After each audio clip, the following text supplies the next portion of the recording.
প্রিয় দর্শক, জীবনের গল্পে আপনাদের স্বাগতম। ক্যামেরার সামনে দাঁড়িয়ে আছে এই মুহূর্তে একটি বোন। আমরা শুনবো তারই জীবনের গল্প। আসসালামু আলাইকুম আপু, কেমন আছেন? ওয়ালাইকুম আসসালাম। আমি ভালো আছি ভাইয়া। আপনার নাম কি? আপনি কোথা থেকে এসেছেন? ভাইয়া আমার নাম হচ্ছে রিয়ামণি। আমি জামালপুর থাকি। জামালপুর থেকে আসছি এই যে। জামালপুর থেকে এসেছেন। আচ্ছা, আপনার বয়স কত? 22 বছর। 22 বছর বয়স। আপনার বিয়ে শাদী হয়েছে? না ভাইয়া, বিয়ে হয়নি। কেন হয়নি আপু? ভাইয়া বিয়ে হবে কি করে? আমি যে নিতান্তই গরিব, আমার ফ্যামিলি তো কেউ নাই। আচ্ছা, আপনার বাবা মা কি হয়েছেন? আমার মা মারা গেছে অনেকদিন আগে, বাবা থেকেও না থাকার মতো। বাবা আরেকটা বিয়ে করছে। আরে, আপনার লাইফটা অনেক কষ্টের, বুঝতে পেরেছি। যাই হোক, আপনার বাবা বিয়ে শাদী করার পর আপনার কোনো খোঁজ খবর রাখে না? না, একদমই কোনো খোঁজ খবর রাখে না। আর সৎ মা বলতে তো মানে খাবার দাবার কোনো কিছুই দেয় না। আচ্ছা, ঠিক আছে আপু, আপনার কষ্টের কথাটা আমরা বুঝতে পেরেছি। আপনি কান্না করবেন না। যাই হোক, এখন আপনি বিয়ে শাদী হয়নি বলতে আপনার বাবা কি আপনাকে বিয়ে শাদী দেয় না? না, দেয় না। আপনাদের এদিকে যৌতুক লাগে, তাই তো? হ্যাঁ, বিয়ে শাদী বসতে গেলে তো আমার যৌতুক দিতে হবে। আর আমার তো তেমন কোনো সামর্থ্য নাই যে আমি যৌতুক দিয়ে বিয়ে বসবো।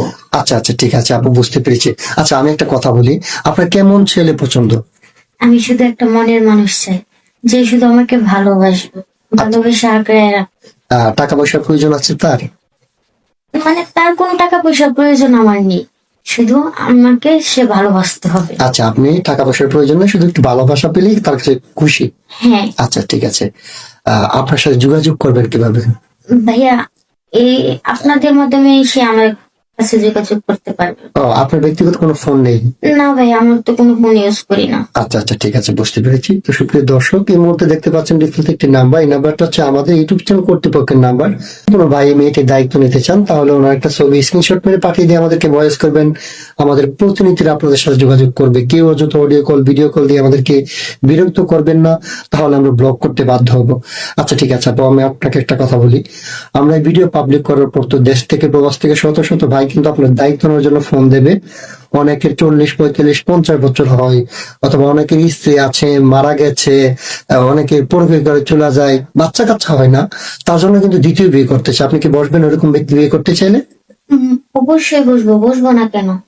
বয়স তো কোনো ফ্যাক্ট না, ফ্যাক্ট হচ্ছে মনের ভালোবাসা। মনের ভালোবাসাটাই হচ্ছে আসল। আচ্ছা আচ্ছা, ঠিক আছে আপু, সুন্দর কথা বলেছেন। আপনার মনের ভালোবাসাটাই আসল, কারণ আপনি একটা সুন্দর পুরুষ দিকে বিয়ে বসলেন, সে আপনাকে রাখে বাইরে গিয়ে পর বিয়ে করবে, এরকম অনেক আছে। হ্যাঁ আচ্ছা, যাই হোক, আপনার সাথে তো যোগাযোগ করতে পারছেন না, আমাদের মাধ্যমে যোগাযোগ করতে হবে। হ্যাঁ, আচ্ছা, আপনাদের মধ্যেই আমার সাথে যোগাযোগ করুন। আরেকটা কথা বলি, কোনো ভাই বিয়ে করার পর আপনাকে বাড়িতে রেখে যদি উনি প্রবাস চলে যান, ওনার ফ্যামিলিতে ওনার বাবা মা থাকেন বৃদ্ধ, ওনাদের সাথে কেমন আচরণ করবেন? অবশ্যই তাদেরকে আমি আমার নিজের বাবা মা ভেবে ভালোবাসবো, আর সারা জীবন তাদেরকে আগলে রাখার চেষ্টা করব। তাদের সুখ দুঃখে আমি পাশে থাকবো। আচ্ছা, ঠিক আছে আপু, আপনার জন্য শুভকামনা। আপনি ভালো থাকবেন, সুস্থ থাকবেন। আল্লাহ হাফেজ।